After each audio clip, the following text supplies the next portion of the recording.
And we begin tonight with Cinnamon Stillwell, who is an author and writer and journalist at the San Francisco Gate, or SF Gate, and also the Northern California Representative Campus Watch, which I think we may or may not talk about, but we're going to talk about your San Francisco. You know, the city has generated a lot of, many novelists, poets, and writers that have captured the city. Not always the, not always the romantic part, but the down and out. But we don't have those kinds of writers right now, famous novelists or poets, capturing the city. It's really up to people like you and C.W. Nevius and other writers to try to get a hold of this city as it exists now. I sense a real passion in the way you write about the city. Where does that come from? I think the viewer's going to understand if we get finished, but where does that passion come for you? How did you start writing about the city the way you do? Well, I think part of the drive and the passion for me is that I am an actual Bay Area native, which is kind of rare, as you probably know, around here. Most people are from other places. So I grew up in Marin County, and I've lived in San Francisco since the early 90s. So it's personal for me because I'm a resident, and what goes on in the city affects me on a personal level. And I've seen the city change over time. Some things stayed the same that I wished had changed, and some things have gotten worse. And then, in part, it's my own political perspective, actually being sort of formerly the more majority political leaning here, which is to the left, and after 9/11, moving rightward. Do you ever listen to Phil Henry? He's a talk show host he's on one of the stations now, but he like you and like Dennis Miller, who is also a talk show host. Yes. The three of you were bona fide liberals. Yeah. I mean, bona fide. Because as passionate as you were on that side, you'd be passionate exactly on the other side. Yeah, and you bring a certain, there's a certain zeal, I'll admit, to sort of political converts, if you like, to then address those things that you see or that you felt were sort of wrong on the side that you used to be on. The news convert is David Mamet. The yes. Yes. I mean, I read his thoroughly, especially when you read some of his plays, he has just betrayed the whole Hollywood community in the last 2 months. Right. Yeah, and all of the four of you, that is, what happens probably to you, but not to me, because when I was a native here in San Francisco, I was the only one in my high school, which we talk about from time to time, that took the position opposite everyone in the class, and I enjoyed that position. But for people like you, it's even more frustrating because you wake up. Yes. And you're more angry about the illusion.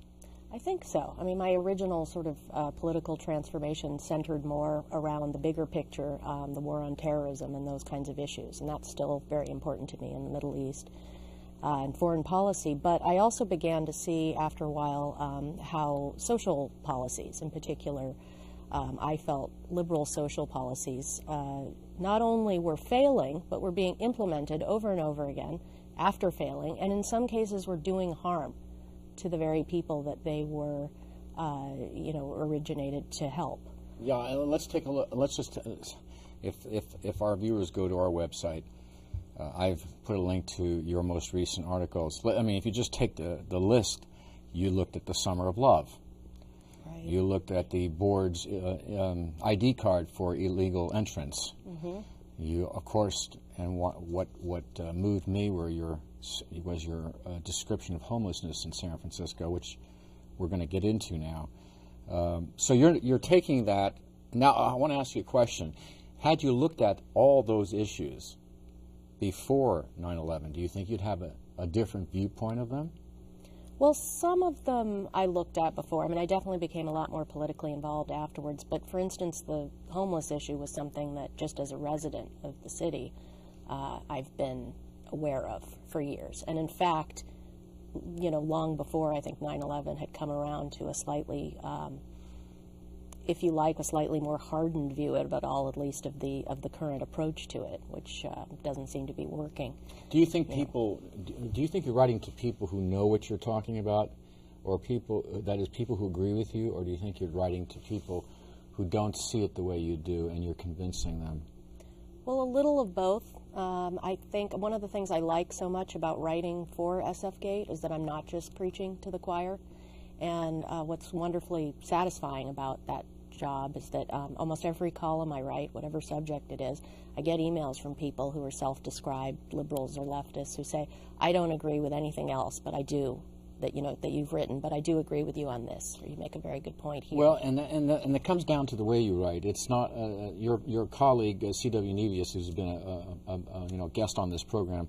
He has a certain more of a hard-edge investigative reporter approach, much like Matt Smith at SF Weekly, where they're basically going out there getting information, and they want you to see that information and become enlightened. Right. You write in a way that I have tried to capture in talking to you. I mean, why don't we do this? I don't know if this is going to do justice, but I picked out a couple of sentences that I wanted you just to read from this important homeless essay you write. Sure. Let's do that first one. Then. Okay. Yeah, it's called Homeless by the Bay. Homeless by the Bay. Yeah, and it's my last column at SF Gate. And one of the things I really wanted to do in this was not to just give people a bunch of facts and statistics. I wanted to give a personal reflection of what it's like to live here, and the disconnect between what we see, those of us who actually live here, and what the politicians keep saying is going on. You got to wonder if they actually live here or not. And so I talked about my own experiences, and I used to work in restaurants as waitress my way through college, and one in Union Square, and I saw a lot, when I got off of work there. And these are the kind of things that get you a little cynical over time, but here I recount one experience. I say, another time I actually saw a man get up out of his wheelchair and step aside so that someone else could take over his panhandling shift. And then I jump over here. A restaurant I worked at years ago in Union Square threw its bread away at the end of each night, and a coworker and I would try, often futilely, to give it away on the streets. Is that more bread? I was asked on several occasions before being turned down. Another time I coaxed a man into accepting an offering of banquet extras, assuring him it was barbecue this time. Okay, he grudgingly conceded. That was the last time I gave food away on the streets. You also did something that I guess it was some years ago. You did a map of the homeless encampments. Or there was you referred to it. I don't know if that was something you had written. They went through and did 12 major sites of homelessness? Yeah, I remember that. I don't recall covering that in detail, but I might have. I have a blog, too, and sometimes I just touch on issues. But, it's all over San Francisco, any neighborhood you live in, from the farthest reaches. Because I've also lived way out in the outer Sunset, near the beach, and by the zoo, and there were tons of, the homeless problem was big out there, too. So it's not just an inner city. And why do you think there's not been an outrage? In other words, why do you think there hasn't been enough anger or frustration to demand some serious, experimental, if anything, changes in the present status quo?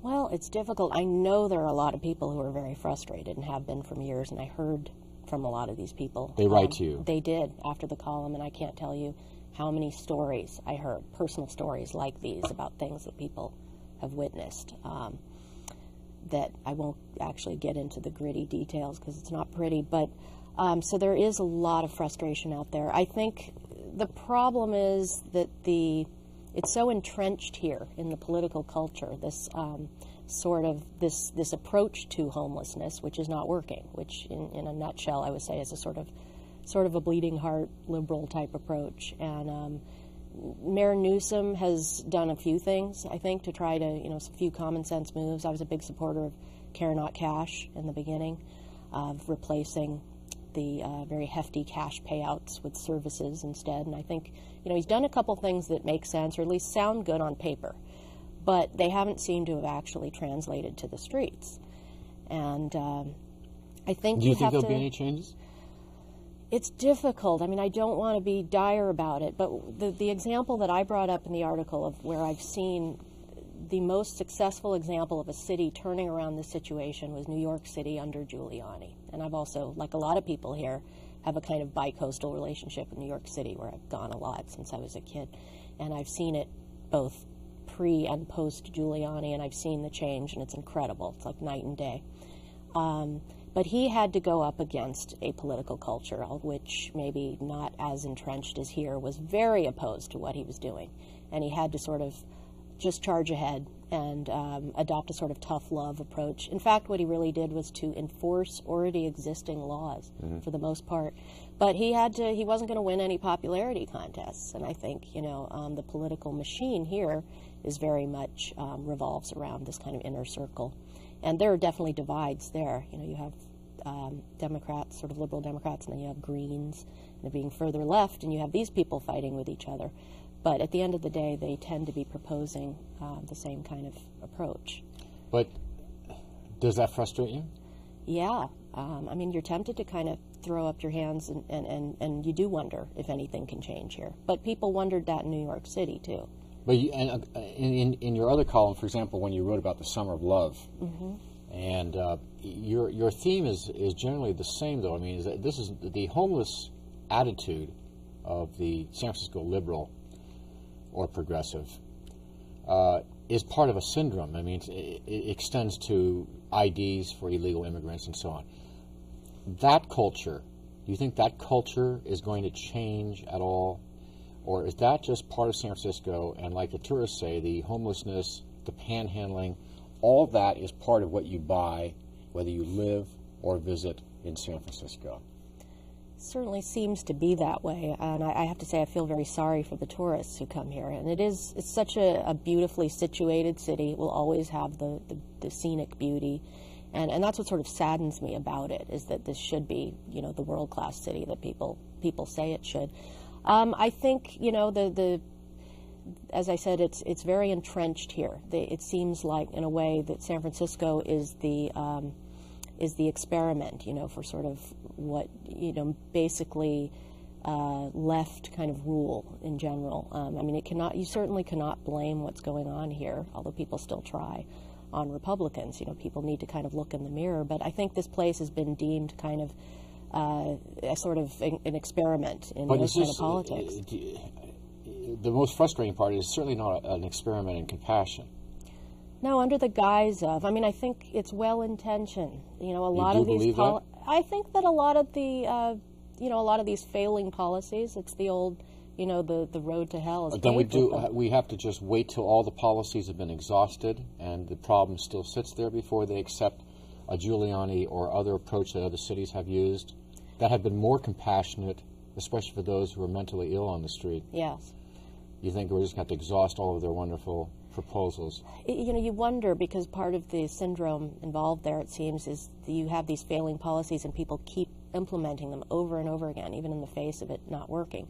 And then you have these sort of very radical groups here. Yeah, and unfortunately we can't go on, but you also made another point, another essay, I believe, that there's also a great industry involved in supporting the homelessness. Yeah. An industry that would be put out of business if there were no homelessness. That's true. For another time. Okay. Cinnamon Stillwell, thank you for being with us. Thank you. Stay with us. We'll be right back.